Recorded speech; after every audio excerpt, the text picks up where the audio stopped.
Our next topic is the restoration of marble clock cases. This is your typical black marble clock. It's got some inlays in it, and you find these are quite common, and most of these marble clocks are black. Some people think that some of these are slate, but most are Belgian marble. But there is a test that you can make to determine whether whether it's marble or not. The surface is pretty typical. This one's in good shape in terms of not having any deep gouges or large chips. But the surface is very dull. And over years and years of service, the surface does get dull. So we need to be able to polish that and get that clean. And there's many ways to do that. Some work well and some don't work well. And we're going to dispel some of those myths next. Before we do that, I've changed the lighting so that we can look at this clock case surface and the quality of its surface under different lighting, reflective lighting, so that we can make a comparison. So this is like our before picture, and here's what it looks like. With the right products and procedures, you can achieve a very good finish. Now this is being reflected off of a light source right now, and you don't see the reflected source of the light. You just see a bright area, matte finish, not shiny at all. Once we do our polishing, it should look like this. I've already worked on the top, and this is the type of results that you should receive when you do the procedures I'm going to show you. You can see the light source here, 2 light bulbs, even the label on the light bulb right there you can see, and you can see my hand reflecting very well onto the surface. So this is our after picture, and we want to get our surfaces on the other parts of the marble case to look just like this. Now this is not 100% perfect, it's not a mere finish, but you have to realize this is a clock that's over 100 years old. So you're going to have some defects, some little pieces of little marks here and there, but for a clock of its age, with this type of restoration, it's going to look really wonderful. It'll look like a very good example of an old clock that's in fabulous condition, and that's really what we want to achieve. We don't want it to look new, we don't want it to look perfect. These days you can go to the store and you can buy marble polish like this. Here's another one's Gloss Restorer, Marble Cream, and these do a fair job, but there are better methods and more historically accurate methods that will do a much better job than these products that you can buy. Other products that you might want to use, let's say some wax, and this is wax that has some pigment in it, Tudor brown wax. Here's some other brown wax that you can use, and you can wax this, and that can also improve the appearance.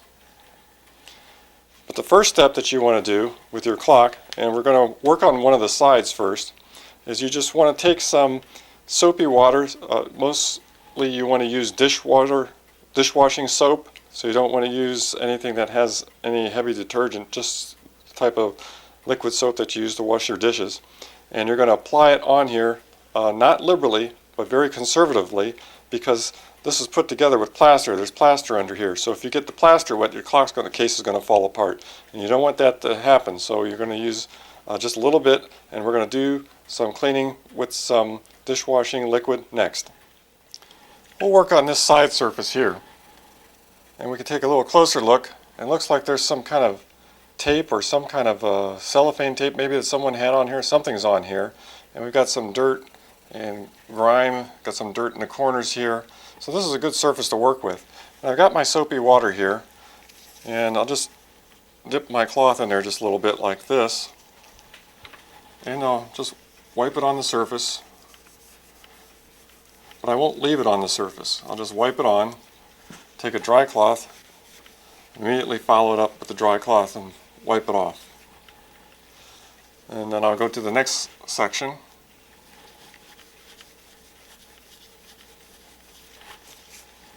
Wipe it off. And then you need to go into the cracks and crevices, and I'll do that. That's step one. The next step would be to take naphtha or mineral spirits and wipe it down. But I'm going to go ahead and use the naphtha because it evaporates a lot faster. What I use is a folded paper towel and get it nice and wet, and then wipe down the surface. And naphtha evaporates pretty fast, so you don't have to worry about it affecting the plaster Paris or anything like that that's underneath. And get it thoroughly clean. And you can see some dirt come off. And I'm going to fold this over on the other side and clean it some more. Now the naphtha process is complete. As you can see, the naphtha has affected some of this, whatever this is over here, and has lightened it and removed some of it, but not all of it. And there's still some other patchy areas here that need to be worked on. So the next product we're going to use will be acetone. So I'm going to open this up and pour some on another new paper towel, fold it up, and see, this removes that material that was on the surface here very nicely. And you can see it's also picked up some dirt. And I'm going to start rubbing it on the other areas. And the acetone evaporates very fast, as you can see. So I'm going to work on this and on the corners, and we'll come back and take a look. We are completely done with the acetone. Now the surface may not look wonderful or great, but it's totally clean, everything's been removed, and what you see here are naturally occurring defects in the surface. Some areas are maybe more worn looking than others because they may have received wear from whatever reason or the way they were handled in the past. Let's take a little closer look. And you can see got some wear here, got some spotting here, and you're going to have that. And you're going to have that with older marble unless you take it to a marble shop or a place that works with marble and they can polish it for you, but then it's going to look like new and it won't look like a antique clock case. Now for the final step. We're going to have to polish this and get this nice and shiny. And the product we use for that is black shoe polish. Now black shoe polish is heavily pigmented wax. That's all this is. And when you apply this on here, if you need to remove it, use some naphtha like you would normally use to remove wax, and it'll come right off. So it's not something that's permanent. It's not going to be something that's not historically accurate. It's very historically accurate. Shoe polish has been around for a long time, and it works very well.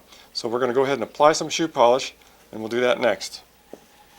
Another thing is that sometimes you'll find maybe a fleck of paint or something like that on the surface, and you can just use a piece of wood stirring stick and just break off the end, and then you can scrape it on the piece of paint or whatever that's on there. But don't use metal on marble. Just use a piece of wood like this. Basically what I do is I take a rag like this, wrap it around my index finger, get some wax on here, and apply it onto the surface, just like you're polishing your shoes. And just cover the whole area, and be sure to get all the corners. So I'm going to go ahead and apply this all over here, and we'll look at it once it's complete. I've covered the entire surface with the shoe polish. Now it's time to buff it off. Once we buff it off, we're going to then put a second coat. So we're going to have two coats, and the second coat does make a difference. So we'll start buffing. Takes a lot of elbow work. So I'm going to work on this a little while, and we'll come back and see how it looks. Here's our results after 2 coats of shoe polish. I went ahead and buffed on 2 coats. Let's change the lighting and get our reflective lighting out and see how it looks under reflective light. Here we are under reflective light, and you can see we've got a great shine, great polish, nice sharp black color, very reflective. Let's look at the other side, the side that we haven't done yet. And here's our view of the unfinished side.